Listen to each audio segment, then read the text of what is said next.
thank you for joining us today. As Jimmy said, my name is Jason Fisher. I'm the wilderness specialist on the Deschutes National Forest and give a presentation on the Central Cascades Wilderness Strategies Project. This is a joint project between the Deschutes and Willamette National Forest, and basically looking at a permit system for 5 wilderness areas. This presentation is about 20-25 minutes long, so we should have plenty of time for questions and answers at the end. Now, I removed a bunch of the slides and topics that you are all familiar with, mainly dealing with what is wilderness, the Wilderness Act, and recreation impacts. So in Region 6, we manage 66 wilderness areas, the National Forest Service does, which is about 22% of national forest lands. And in Oregon, see the project area there is in between Eugene and Bend. Again, it's a joint project with the Willamette and the Deschutes National Forest.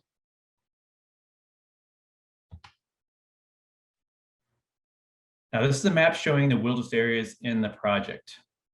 Now, as you can see from this map, there's a bunch of highways there. So we have easy access to many of these wilderness areas. These paved highways are often 300 feet from wilderness boundaries that lead to numerous trailheads that access high elevation country. Mount Jefferson is the second highest peak in Oregon at 10,495 feet, and the Three Sisters peaks, north, middle, and south, are all within 200 feet of that. Now, these wilderness areas run along the Cascade crest and have been shaped by millions of years of volcanic activity that was interrupted by periods of glaciation, and many of those glaciers still exist. These volcanoes are considered still active, and they have actually erupted in the last 1,500 years. Here's some quick stats on these wilderness areas in the planning project. Now, as you can see from the slide, these are relatively small areas that run primarily north to south, and most can actually be hiked across in a single day. Now, for those of you not familiar with this landscape, the next 5 slides are just a few examples of the high Cascades, and it really helps show why these are so highly valued and popular for recreation. This is Camp Lake with Middle Sister and North Sister in the background.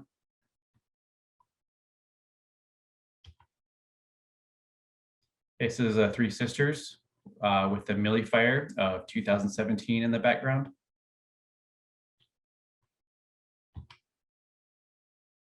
One of the many alpine lakes we have, and again, North and Middle Sister.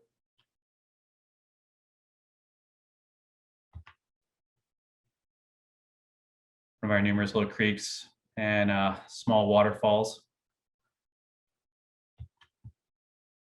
And the last picture is South Sister and the Green Lakes Basin, which is one of the most popular destinations on our forests.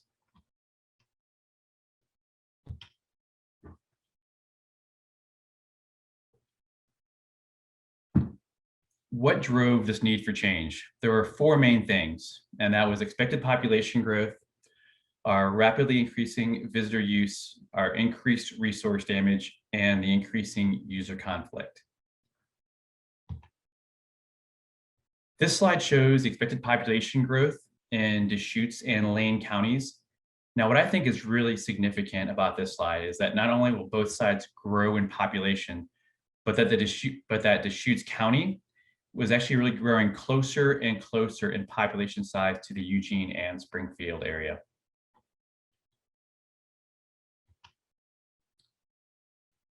The main problem we're facing is overuse. We're always hearing places being loved to death. Now, the major population centers within a 3-hour drive of these wilderness areas is really contributing to that use. Now, the displayed numbers do not include the smaller communities or tourists that add a significant increase in use during the summer season. So realistically, we're looking at about 2 million people who have easy access to these areas. Travel Oregon and Visit Bend have been doing an excellent job of recruiting tourists. Now, I live in Bend, so I'm going to concentrate on a few facts from that town. The 2016 numbers from Visit Bend show that over 3 million visitors came and stayed in Bend an average of 2.4 days. So that's 7.25 million visitor nights over the year. And to put that into perspective, on average, that's 20,000 tourists in Bend every day of the year. Now, our hotels have over 90% occupancy rates, and they keep building more. It's hard to find a table, and it's really hard to find a table at a restaurant anymore. And also additionally, the increase in the Pacific Crest Trails hikers the past few years has also really helped fuel this unsustainable growth and use in these areas.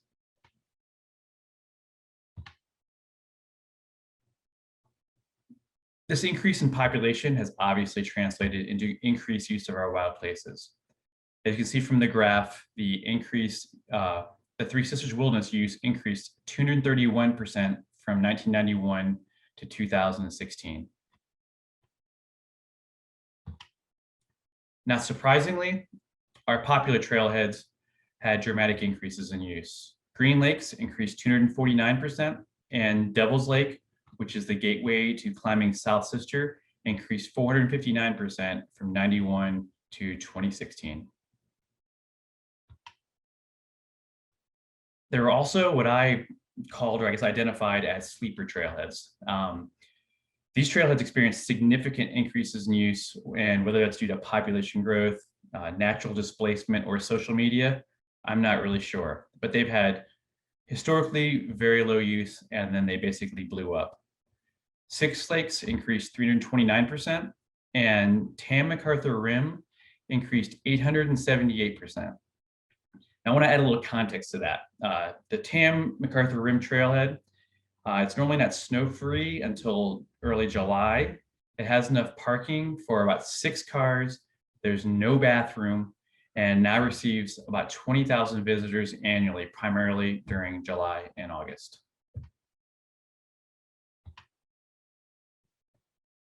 I'm not going to show a bunch of slides showing impacts, as all of you know what those are.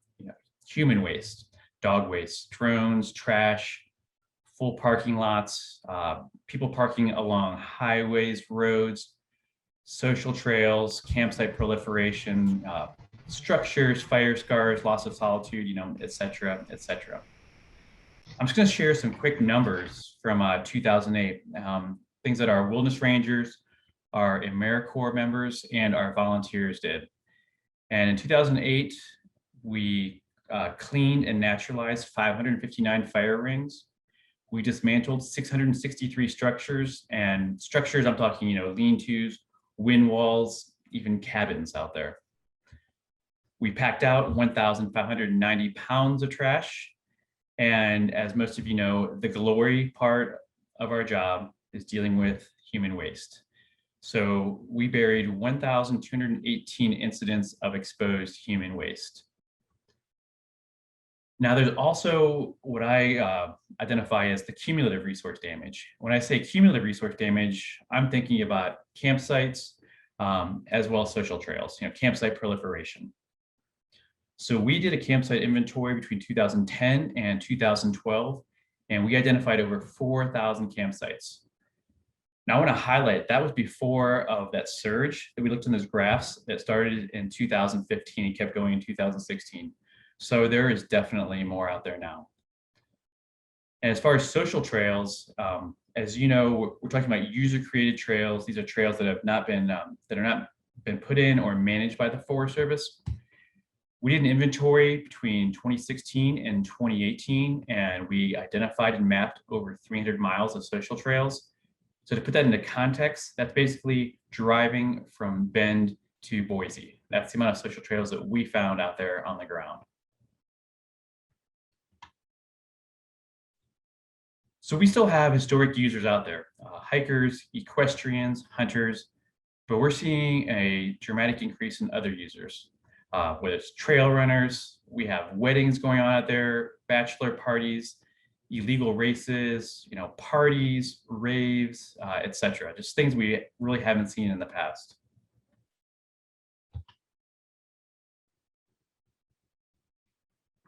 What have we been doing before getting to this point of a permit system? We've been attempting to increase staffing, and that's been primarily through WSP grants. We've been partnering with Friends of the Central Cascades Wilderness, also known as FCCW, and that's a local volunteer wilderness stewardship group and they've been helping us by applying for grants and getting work done on the ground. We started a volunteer program in 2016 and actually hired a permanent volunteer coordinator in 2019. And that person is managing 4 wilderness interns and over 100 volunteers. We've had existing regulations on the ground, designated campsites in some areas, campfire bans in some areas, camping, campfire setbacks. We actually had 2 limited entry areas, Obsidian and Pamelia, on the Willamette side already, but we have still not been able to keep up. The goal of the project is to sustain recreational use in the 5 Central Cascade wilderness areas while ensuring the wilderness character of these areas is protected for future generations. Now, to achieve this goal, again, like I said before, the Willamette and Deschutes were working together, and we worked on a visitor use management strategy, which included all 5 Cascade Crest wilderness areas. Again, Mount Jefferson, Mount Washington, Three Sisters, Waldo Lake, and Diamond Peak. The planning started in the spring of 2017. Now, there was lots of public meetings. We had 2 comment periods. We released a draft decision in November 2018, and then a final NEPA decision was signed in May of 2019 for a limited entry permit system. The key factors that we really had going for us was concrete data to show the public, and as well as a relationship with Oregon State University, specifically Dr. Troy Hall. She's been doing research, in Central Oregon for 30 plus years, and she was just really integral into moving this process forward. Now, since 1991, these wilderness areas have required a free self-issue permit so we could track changes in use patterns. We did solitude monitoring, and we completed that again in partnership with Oregon State University and some of these wilderness areas. And the first round between 1991 to 93, we did it again in 2013 and in 2014, and most recently in 2019. Obviously, from what I said before, we completed a comprehensive campsite and social trail inventory. We've been keeping records of pounds of trash packed out, human waste buried, permit compliance, fire rings naturalized, structures dismantled, etc. So we actually had a really compelling story to tell the public. While we had a bunch of anecdotal evidence with overflowing trailheads and lots of people on the trail, it was actually all backed up with hard data. So after listening to the public, our partners, and our internal staff, this is what we came up with.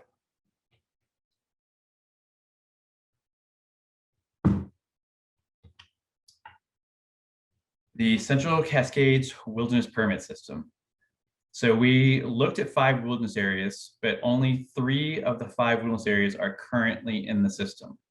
So Three Sisters, Mount Jefferson, and Mount Washington.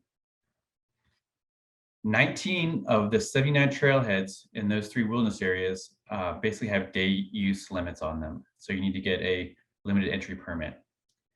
The day use at the other trailheads, the other 60 trailheads, you still need to have a free self-issue permit. Now, if you're going in overnight, basically 79 of 79 trailheads have overnight use limits. So if you're going in overnight, you need to get a Central Cascades Wilderness permit. The dates for that permit are from the Friday before Memorial Day until the last Friday in September. From the last Friday in September until October 31st, a free self-issue permit is still required for day and overnight use, and these can just be obtained at all trailheads. We're still managing a mix of other uses. The Pacific Crest Trail, long distance hikers, hunters, etc. Our outfitters and guides. And what we're really hanging our hat on is having an adaptive management approach. Adaptive management is really a key component, so we can change things that we got wrong and adapt to unforeseen changes in use patterns.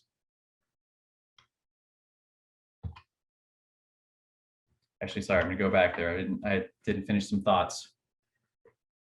What I also really want to highlight is that we wanted to design a system that we wanted to use. So the overall premise of this system is kind of best explained as an entry-based permit system. We really wanted to encourage freedom and spontaneity. So basically, once you get your permit to enter from a specific trailhead on a specific date, you can go wherever you want. We're not planning your trip or your itinerary for you. We're not managing everything like that. If you get a permit to go in, an overnight permit to go in at Green Lakes for 5 nights, you enter Green Lakes and then you go wherever you want within that wilderness area. You're not relegated to just Green Lakes. So that's the message I'm really trying to get out there to the public, is it's an entry-based permit system. Once you enter, you're free to go. We made some changes to our campfire prohibitions. So we removed the 100-foot campfire ban from water and trails. And now we actually have an elevational campfire ban. So in Three Sisters, Mount Washington, and Mount Jefferson, there's no campfires over 5,700 feet. And while Diamond Peak is not included into the Central Cascades Wilderness Permit System, we made a change there, and we have no fires over 6,000 feet in Diamond Peak. There are also an additional 4 lake basins that are ecologically sensitive and or high use that we included in there as well.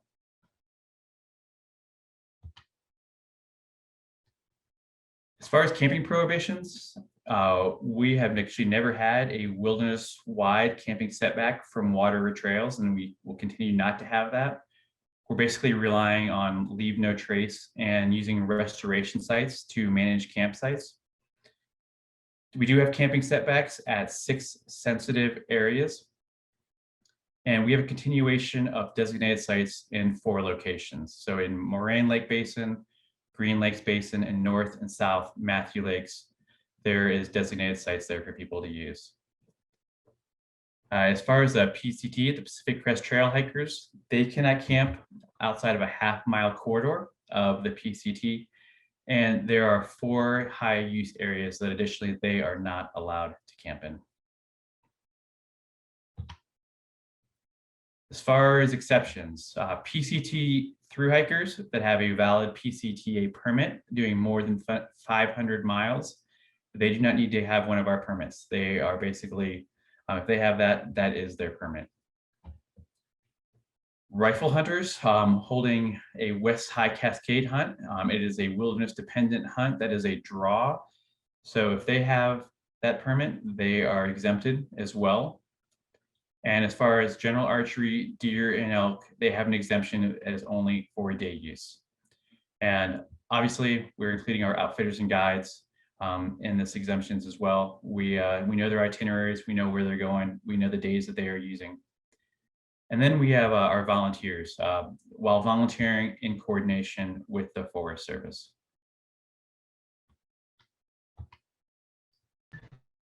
This is just an example of one of the maps, the Three Sisters.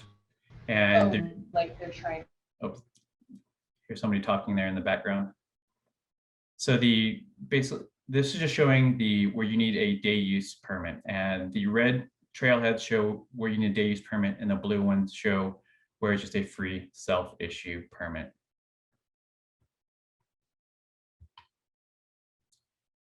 And here's some quota examples. And what I really want to highlight here, and this is the part we had a lot of discussion about, and it's a little confusing, but there's a kind of a rationale for why we went down this route.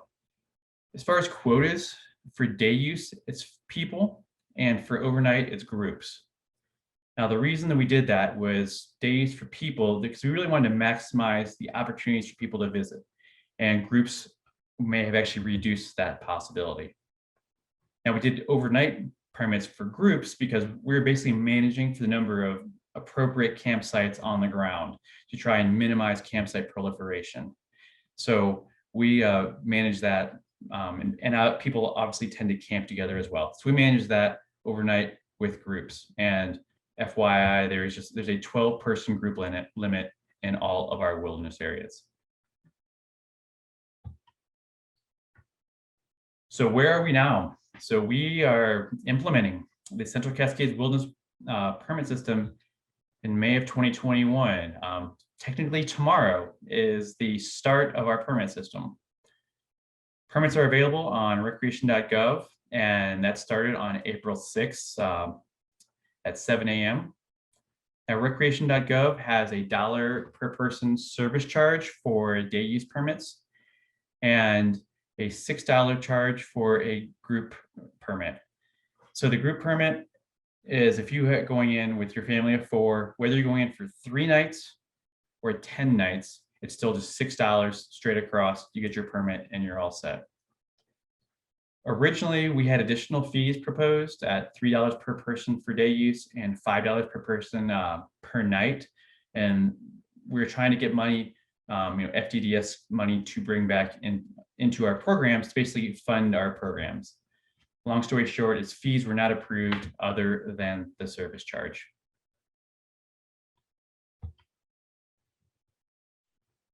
This is how we are releasing our permits on recreation.gov. We listened to the public, and what we really heard loud and clear was they, again, wanted to have the opportunity for spontaneity based on, weather, snow conditions, time off work, family, friends visiting, etc. So for overnight permits, on April 6th, we released 40% of the permits. And then 60% of permits are going to be available on a 7-day rolling window. Now, for day use, we released between 20 to 50% on April 6th, depending on the trailhead, and held back 50 to 80% again on a 7-day rolling window. And that variation is basically to ensure that there were enough permits available both like in advance and closer to the day of a trip to allow for families and groups to plan the trips together. One person can only have 5 overnight permits, trying to reduce hoarding. Basically 5 overnight at a time reserved. Once you use one, you can get another one. And actually one can travel between wilderness areas as well with an overnight permit, but travel is only basically relegated to between PCT trailheads, the Pacific Crest Trail trailheads. Some lessons that we learned here, being very clear about purpose and need. And communicating that to the public. Our partners have been, key in spreading this message. Start early. It's going to take a lot longer than you think. I said the planning process started in 2017, but I was working on this in 2016, basically writing an existing conditions report that ended up being around 50 pages long for the specialists to use. So when we started in 2017, they had all the background data, in one concise format. What we heard a lot was, I'm not the problem, they are. And that was pretty consistent, across all user groups. And the most obvious one that I think everyone here knows is that, change is hard. It's been, difficult. We're rolling into it tomorrow, and we all know change is hard, and this is not going to be, an easy process.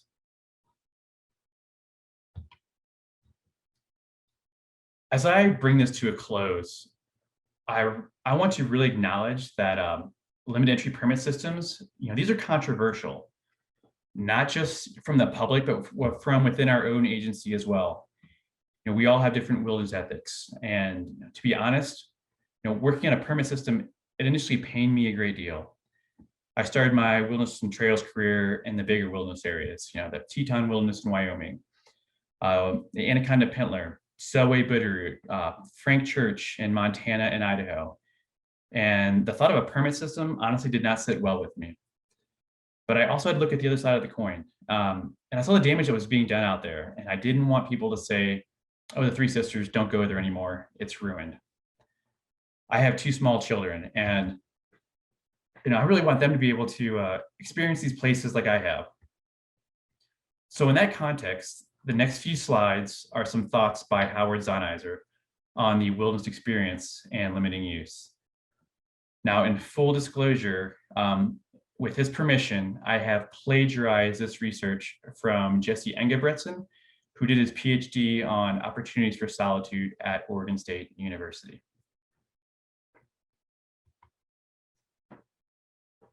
Howard Zahniser wrote that it was paramount to give the maximum number of individuals a true wilderness experience, with emphasis on the authenticity of the wilderness. To him, a true wilderness experience was threatened by excessive numbers of people.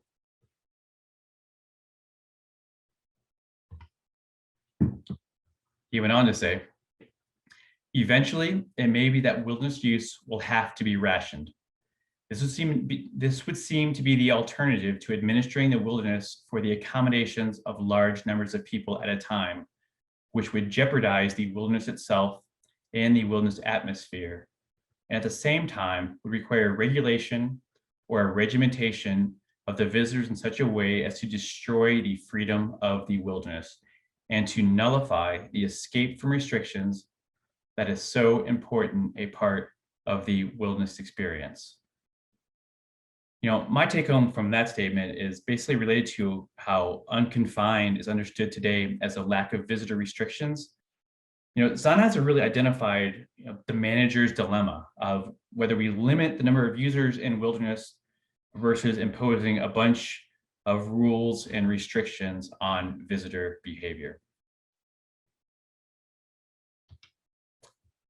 And finally, thus he felt that the true wilderness choice seems certain to be the limitation of numbers of users of such an area at a time on the basis of preserving not only the wilderness, but also the authenticity of the wilderness experience. He argued that reservation systems that limit use in wilderness, although appalling at first thought, would preserve a true wilderness experience more than the imposition of strict regulations on visitor behavior. I see that Zahniser was really focused on the wilderness experience and how important that is to the idea of wilderness. From his writings, it's apparent that the opportunities for solitude was paramount, in his vision for the wilderness experience. And I'm going to end this with a quote I know all of you have seen before. I think it's still very poignant, and it really hits home for me as we move forward with this permit system.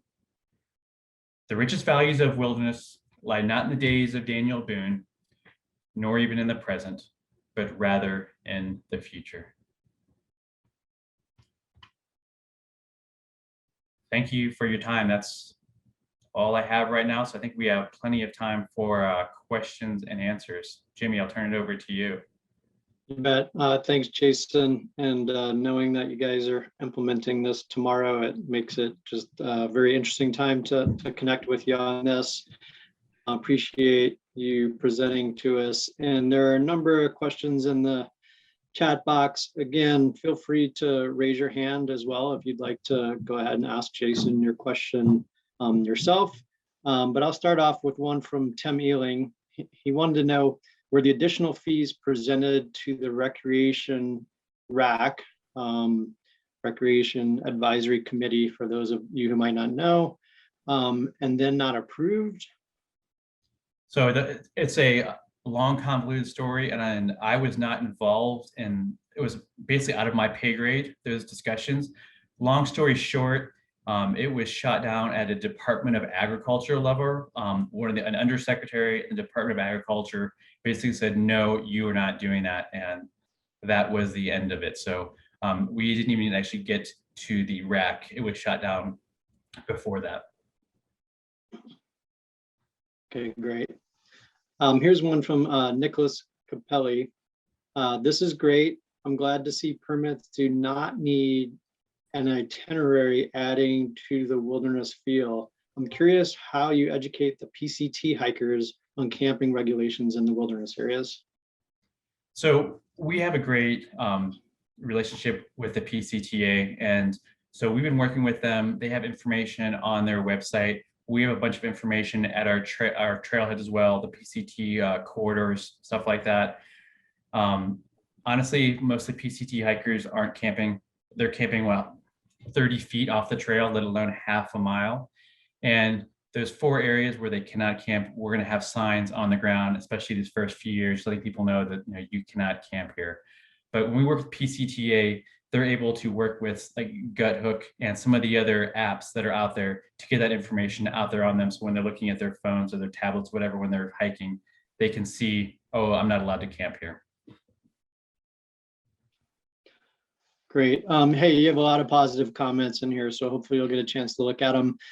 This one's from me, wondering, especially since this training is mostly geared towards field going personnel, what does it look like for your field staff right now? Like implementing this, what are they doing different? How is this changing their priorities for work? Just curious about those things.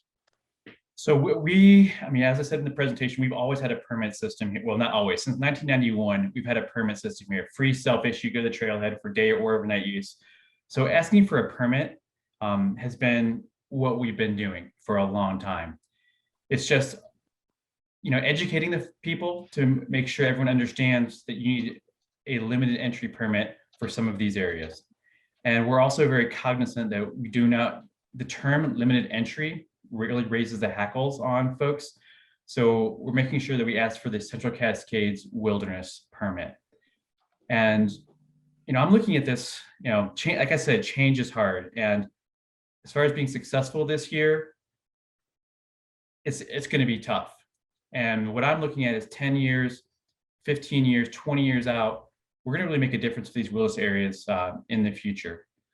But as far as the staff on the ground, we're still asking for permits. It's just going to be a little tougher. We're really concentrating on education and getting the word out there. We've been working with, our local, television stations, newspapers. I've been giving public presentations, 2, 3 a week, and we're trying to get the information out there as well as we can. But it's still going to be tough on our staff that's on the ground out there. I'm not going to try and paint a rosy picture on that. And we'll see how we do at the end of the season. Ask me then. Hopefully that answered your question. Yeah, thanks. And there's a few other questions in the chat box related to that, but I think that covered it. Hey, just if you wouldn't mind stopping the screen share, we can maybe bring folks up at some point. I'm sorry about that. Yeah, thank you. No worries. We're all learning as we go. Hey, so Mike Hurd asked if you're holding back any permits for day of trip type issues. So it's a 7-day rolling window. So you can get a permit basically 7 days before up to the day of, if there still are permits available.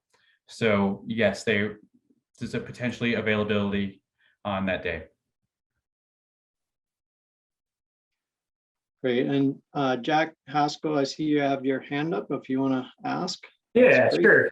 Jason, thanks for the presentation. Jack Haskell from PCTA. I'm wondering about people on day use permits with backpacking equipment and how your thoughts on that, how you might approach that situation. So, each situation is going to be different, and we are trying to empower our wilderness rangers to get, information and try to do the right thing and try to, educate people. We've thought of a bunch of different ways to game the system. I'm sure the public is thinking of even more ways to game the system. So it's going to be an education process, Jack. And, we're really, like I said, we're hanging our hats on adaptive management. And there's going to be people with day use permits with backpacking gear. And, they may just say they're training, they have a bunch of different excuses. We're going to have to, take them at their word and maybe see where they're going and check up on them that night and see if they're camping somewhere or if they are coming out. And that's basically, I'm going to be letting the rangers make those decisions on what they want to invest their time and energy into. That sounds good. Thank you. Yeah, thanks, Jack. Hey, you might have hit on this one earlier, but I might have missed it. So Linda Merigliano is asking about staffing. Have you needed to increase staffing to address enforcement? Oh, Linda, good to hear from you. It's been a long time since I've talked with you. So our staffing levels really have not increased at all. I mean, we have a decent staffing right now. I have 3 permanents, 5 seasonal rangers, as well as 5 wilderness ranger interns. We have a robust volunteer program. We actually have 12 volunteer wilderness rangers who actually go out and help educate. They're in uniform with volunteer patches. So we have, people on the ground. One of the problems we're facing right now is a dearth of FPOs, trying to get people FPO qualified, specifically our seasonals, to get out there and be able to, even just write warning notices. So we were hoping to have the additional funds coming in to increase our staffing, and we obviously haven't had that. And I'm also only addressing the staffing on the Deschutes side. We're zoned forest wide, so that's what we have as a forest. The Willamette has additional staffing as well. And I can't remember what theirs off the top of my head. Thanks, Jason. And just to clarify for folks, FPO is Forest Protection Officer, and it allows you as an employee to issue citations, among other things. Tim Ealing, I see your hand up. Yeah. Hey, thank you, Jason. Great presentation. And I know there's a lot of work behind the scenes to get to this point. See all that gray hair? Yeah. Yeah. Yeah. You see, my beard's not gray either. It wasn't gray when it started. We've been trying to figure this out here. I'm on the Daniel Boone National Forest, by the way, in Region 8. And I get my question, I had a couple, but one was the limiting part, your quotas, and maybe I missed this, I missed the very beginning of it, but is it based on trailheads or zones or campsites?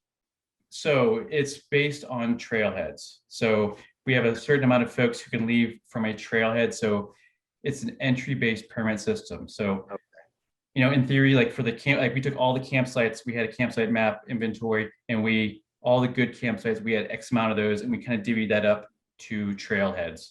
And that's a quick and dirty, there's a whole scope of things that we went through to figure out how to do quotas at trailheads. And if you want more information on that, I can get that to you. I don't want to go over it in great detail here, but feel free, you or anyone else can feel free to reach out to me with that. I can get you that information. Yeah, I might do that and send you an email or something. Yeah. And then I noticed some of the permits are day use. And did you get any less public support for that versus the camping, or was it about the same? Or maybe you don't know yet since it starts tomorrow. So, we had 2 public comment periods, and what I found was really, I guess, refreshing, because I expected a lot of people being really upset about it. It was about 50-50. We had about half the people saying they really hated it, and this was, stupid and we're idiots. And then we actually had half the population that was saying, this needs to happen. Why didn't you do this a decade ago? Honestly, back in the mid 1990s, they were supposed to do a limited entry system in some of our areas, and then it got walked back and it didn't happen. And so now you're seeing 400 or 500 people, on a 4-mile section of trail sometimes now.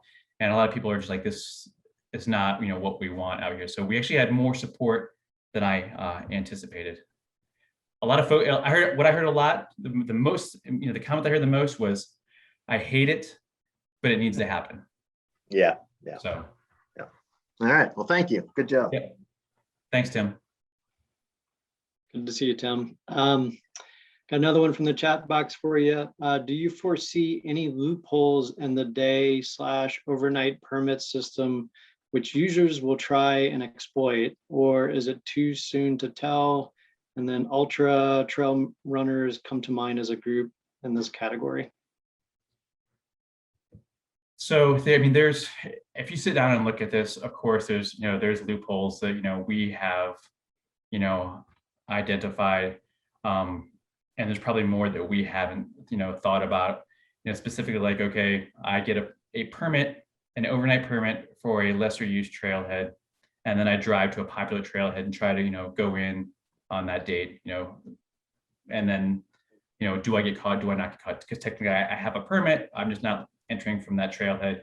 If you get in far enough, you could, BS a ranger, be like, no, I hiked from that trailhead all the way over here. And so, yes, there's definitely loopholes. And it's just going to I hate to say it, but it's kind of an honor system right now. And again, adaptive management, there's loopholes that we haven't thought of. I know there is. There's a ton of stuff that we probably haven't thought of. We keep seeing things pop up on websites, on hiking websites, like, hey, to get around this, you should try this, or you should try that. So we'll do our best to adaptively manage with that.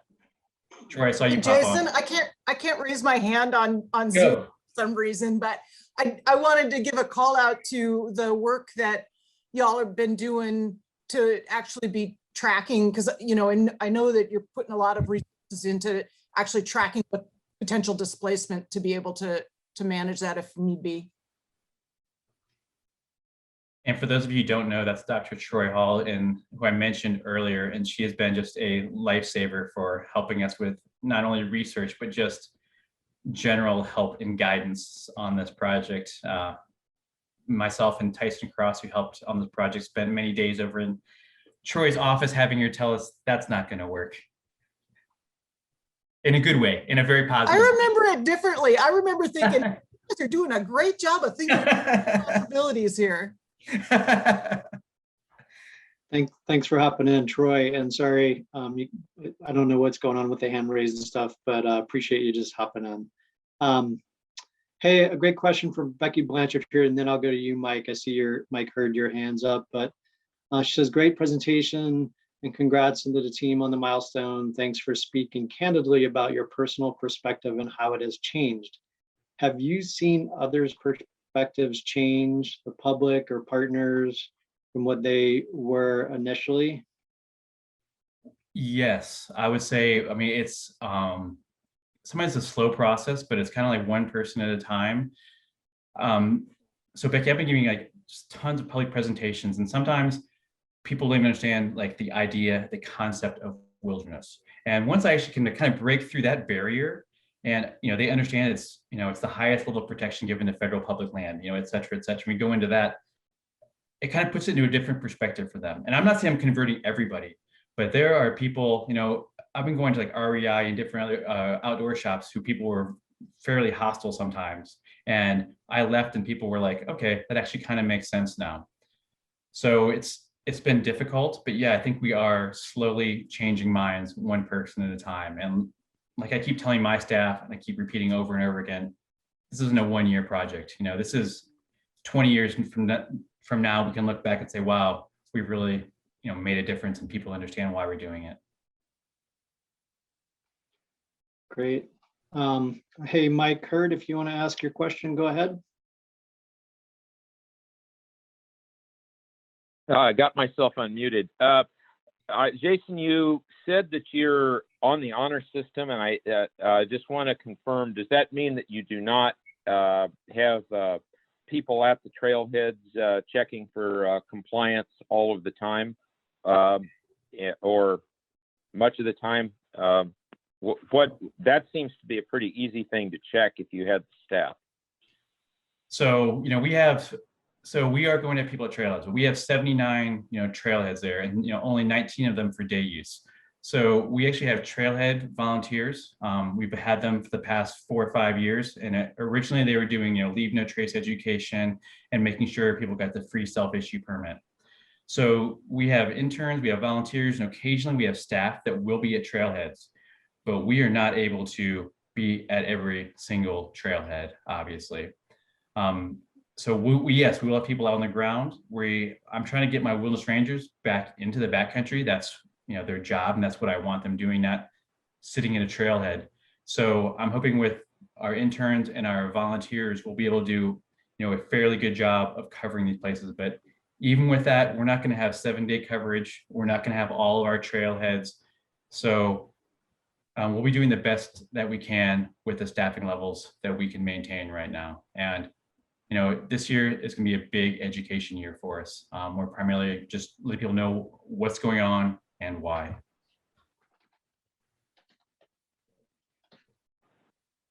Great. So I had another great comment from Jacob Wall here, and we have about 3 minutes left, so I'm gonna try and keep us on track here. But Okay. can you talk a bit more about how you engage partners and users early in the planning process? For example, how did you raise awareness and encourage participation in the planning? And how did you ensure that the decision-making process was transparent?